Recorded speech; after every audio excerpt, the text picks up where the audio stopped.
இதாங்க அந்த புகைப்பட அருங்காட்சியகம் வச்சுருக்க இடம். உள்ளுக்குள்ளே தான் வந்து அந்த புகைப்படங்கள்லாம் வச்சுருக்காங்க.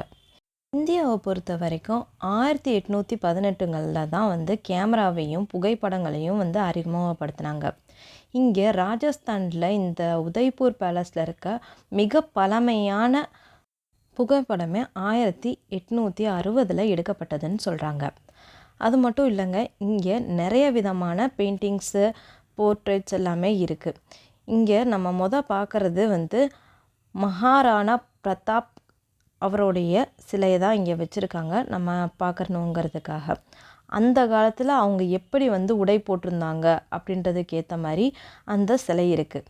அவர் போரில் இருந்தபோது எப்படி போனார், அங்கே எந்தெந்த இடத்துலலாம் போர் புரிஞ்சார் அப்படின்றது எல்லாத்தையுமே வந்து அவங்க ஃபோட்டோஸாகவும் வச்சுருக்காங்க. இங்கே இருக்க ஃபோட்டோஸ் எல்லாம் வந்து டிஃப்ரெண்ட் டைப்ஸில் இருக்குங்க. Albumin photo, silver gelatin photo, platinum printed photo montage, அப்புறம் வந்து பெயிண்டட் ஃபோட்டோஸ். பெயிண்டட் ஃபோட்டோகிராஃப் அப்படின்னா என்னென்னா, ஒரு புகைப்படத்தை எடுத்து அதில் நம்ம அந்த காலத்தில் இருக்கும்போது எல்லாமே வந்து கருப்பு வெள்ளையில் தான் வந்துச்சு.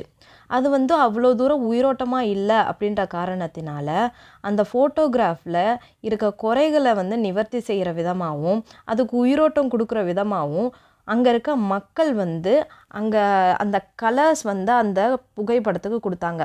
அந்த இடத்துக்கு ஏற்ற மாதிரி அந்த ட்ரெஸ்ஸுக்கு, அங்கே இருக்க மலைகளுக்கு, நதிகளுக்குன்னு எல்லாத்துக்குமே அதோடைய இயல்பான கலரை கொடுத்தோன்னே அந்த ஃபோட்டோகிராஃப்ஸ் எல்லாமே வந்து இன்னும் உயிரோட்டமாக இருந்துச்சு. அதனால் அது எல்லாத்துக்குமே வந்து பிடிச்சிச்சு அப்படின்னு சொல்கிறாங்க. பண்ணுறது மூலயமா அவங்க ஒரு புது கலைப்படைப்பையே உருவாக்கினாங்க.